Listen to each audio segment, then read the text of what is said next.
Today, the streets of downtown Jerusalem are shut down as tens of thousands of Christians, massive delegations of Gentiles from nearly every country around the world, they're waving their flags, wearing their native clothing, and literally shouting from the bullhorns how much they love and support us. And how are we, the Jews of Jerusalem, welcoming them? That's the question. Well, thousands of Jews flock here from around Israel to see this unbelievably, historically unprecedented demonstration of support, particularly in times such as ours, where global anti-Semitism and hatred of Israel is growing so quickly. Now, at the same time, I know that many of my fellow Jews are passionately against this march. They say that we should stay indoors, that we shouldn't participate or engage in any way. They're cynical and they're skeptical, and I get it. I really do. For a long time, I felt the same way. I used to feel that these people were all just missionaries with one ulterior motive: to convert us to Christianity.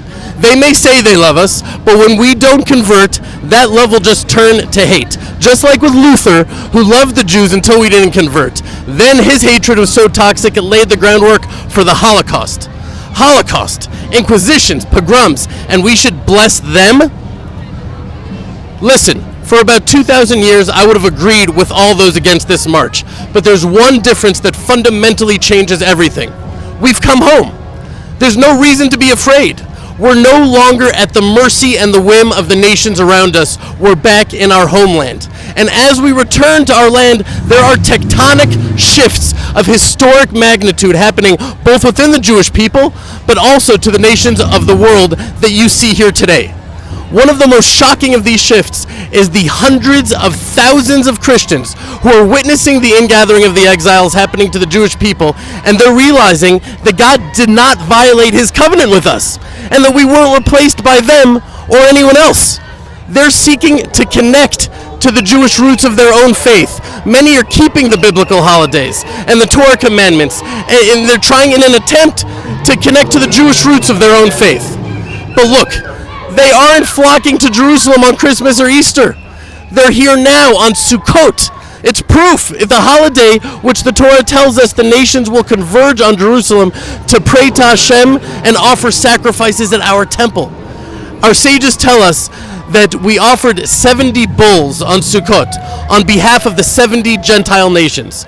And at the temple, King Solomon offered a prayer in which he mentions the foreigner who comes from distant lands to pray in Jerusalem towards the temple. He asks God to hear their prayers, to answer their prayers, so that all the people will know his name and fear his name. Zechariah the prophet, he says that the day will come when the nations that have attacked Jerusalem will go up year after year to worship the King, Hashem, and celebrate the Feast of Tabernacles. And as Jews around the world bend over backwards to gain the approval of anti-Semitic European and American governments, we're going to reject the only Gentiles who are actively and passionately supporting us because we're afraid they're missionaries?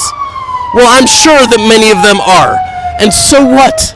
So what? Are we really so fragile and insecure? In my discussion with missionaries, I've come to learn that many aren't even aware that their attempts to share the gospel with the Jewish people is even offensive or upsetting. They're simply trying to share what's brought them so much joy. And in their eyes, it's an act of love.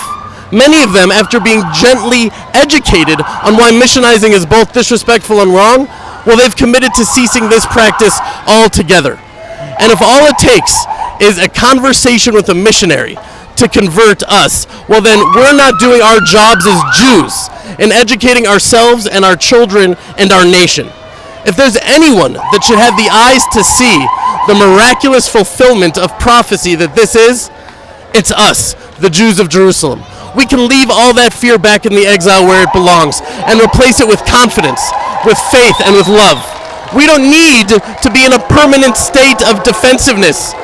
We're back in our land and we can finally step up to the plate and be a light unto the nations. So Jews, come out to the streets.